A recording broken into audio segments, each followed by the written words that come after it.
ทำง่ายมากแบบนี้เอาไปทานพ่อคนนี้จะเป็นจริงวะเราเจอแรกที่ทำงานเช้าคุณลองตอบไปแล้วลูกก็รู้จักเราเกี่ยวเสือนะเอาไปมองผู้ร้ายแล้วที่คนมาล้อหรือว่าได้เข้าได้ขึ้นเอาแล้วดิย่านั่งสลาดแล้วมือเป็นยกว่าอยู่ในมือสมมติเขาเล่นเขานึกได้นะเนี่ยมาเข้ากันก็กันเลยเจอสำหรับเขาบนหัวเลยเนาะมีหมดเลยมาทางนี้เนาะมีว่าฮักไทยไทยหน้าฮักไปชาวแล้วฮักไก่ไทยหน้ามีหมูตัวนึงมีไก่มาหน้ามาตาไก่ตายมันจะเงิน3 บาทมาชุดหน้าแล้วเอาหน้าข้างเอาเปลือกเอาเปลือกตั้งมันมูดแล้วก็ฟองแป้งก็จะชักก็จะได้เด็ดครับมีเลือกกับยุงดักเราแต่เป็นกำเนิดเราครับกับบ้านของท่านคาดครับโซ่ท่านว่ามากขึ้นหน้าตาเอาไปก็เฮ็ดดีแล้วค่อยๆก็ย่างหมดอะไรชุดได้3 ลูก3 ล้านก้อนทำเบิ้งเอาสิเมื่อบ่แล้วก็ถามทางเจ้าพ่อเจ้าแม่ให้ได้งานเลยเพราะว่ามันต้องนั่งทางเอาไปนะล้านสิได้สิล้านปัจจัยมีมือมาเด้มาพีกันหน่อยมือบ่มือเลิกมาเข้าได้เนาะอวสานอาหารเย็นนั่นแหละเป็นเลิกเพิ่มจะได้ยังเพิ่มอันโปรแกงเอามือเลื่อนมีเหตุการณ์แล้วเฮ้ยทางหน้าคือหน้าตายหน้าแล้วสุดใจกินง่ายสุดเที่ยวแล้วมือใช่ใช่หน้าแฉะโอเด็ดคนแล้วคนแล้วมือนามือหน้าคนแล้วคนเห็นแล้วนี่นะประเทศทำนี่จะก้อนเจ้าสิเมื่อบ่มือนั่นแหละแม่เอาการที่ดีจังหลังกินได้แล้วเมื่ออยู่นั่นอยู่ยังไงยังมีมือบ่พี่ก้าวขึ้นมาบ่รอเฮ็ดบ่ทันชุดบ่ทันได้ว่าถ้าได้อันข้าวควายรอดพอเฮาเฮ็ดจำนี้ได้ฝากที่เห็นนั่นละละฝากประเทศกุศลบ่ลูกตาว่าตอนนี้ก็นี่แต่ว่าถ้าได้เลยควายแต่ว่าถ้าใช้นี่ก็บอกทั้งลงกับทั้งสร้างทั้งกว้างกับทั้งป้ายทั้งหน้าเลยดีมากและก็เห็นดีอันว่าเป็นนั่นแล้วก็ทั้งนี้กับพ่อเอาไปห้อยไว้ซื้อหลัง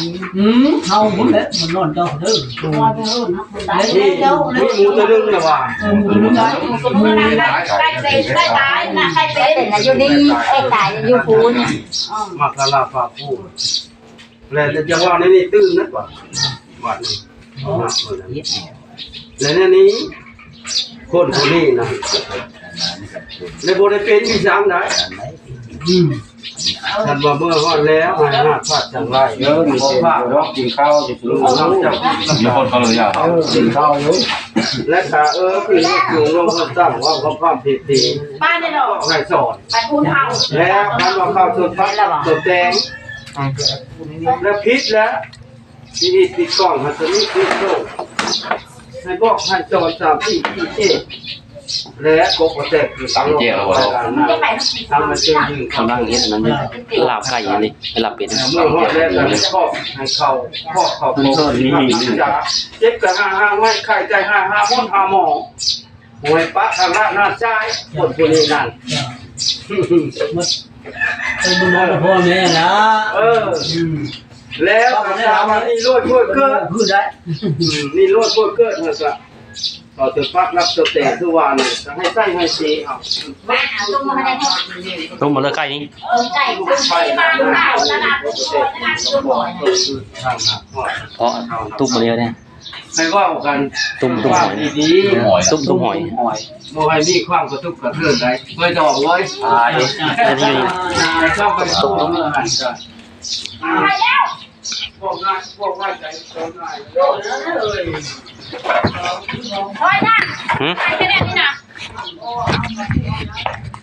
อันนี้เฮ็ดฮีดพี่น้องเฮาเฮ็ดฮีดไม่เห็นเผ็ดหน้าห้องอะไรห้องไปอันนี้ห้องมือห้องอยู่คุณหนักของเฮาผักโถนถึงผักนี่ได้ใครเป็นทันเดอร์อยู่คนหอยอยู่นี่ได้เธอไปน้ำพ้นบอกไปคอมธรณี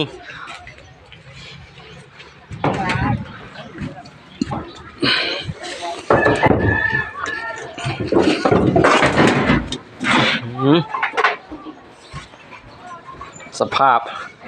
ไม่ยกปัดเลยมีแต่ขี้ฝุ่นทั้งหมด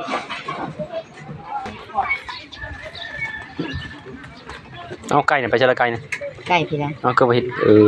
ก็มีไก่น้องไก่อยู่คนเนาะอันนั้น 1,500จะเซ่ เอากันห้า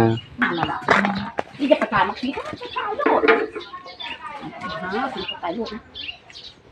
โอ้โห